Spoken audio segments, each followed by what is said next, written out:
मंदिरातील मंगळसूत्र चोरी प्रकरण उघडकीस. स्थानिक गुन्हे अन्वेषण शाखेची धडाकेबाज कारवाई. आमणापुरातील आरोपी जेरबंद. शिगाव तालुका वाळवा येथील श्री लक्ष्मी विठ्ठल वीरदेव मंदिरात झालेल्या मंगळसूत्र चोरी प्रकरणाचा अखेर पर्दाफाश झाला असून सांगली स्थानिक गुन्हे अन्वेषण शाखेच्या पथकाने जलद आणि अचूक तपास करून आरोपीला जेरबंद करत 60,410 रुपये किमतीचा मुद्देमाल जप्त करण्यात यश मिळवले आहे.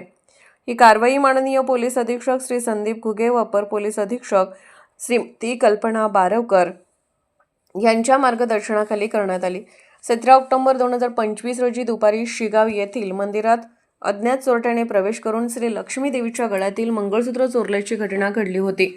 या संबंधी फिर्याद श्री पांडुरंग किसन गावडे यांनी आष्टा पोलीस ठाण्यात दिली होती. घटनेचे गांभीर्य लक्षात घेऊन तपासाची सूत्रे पोलीस निरीक्षक संजय कुमार झाडे यांच्याकडे सोपवण्यात आली. 6 डिसेंबर 2025 रोजी सहाय्यक पोलीस निरीक्षक जयदीप कळेकर यांच्या नेतृत्वाखाली पथकाने माहितीच्या आधारे मिरजवाडी तालुका वाळवा परिसरात सापळा रचून संशयित प्रकाश जगन्नाथ सदामते वय 32 राहणार आमणापूर तालुका पलोस यास ताब्यात घेतले.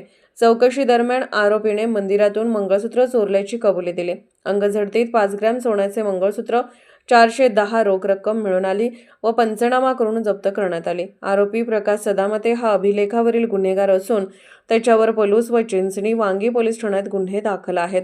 तसेच ऑगस्ट 2025 मध्ये सांगली व सातारा जिल्ह्यातून 2 वर्षासाठी हद्दपार केल्याचेही समोर आले आहे.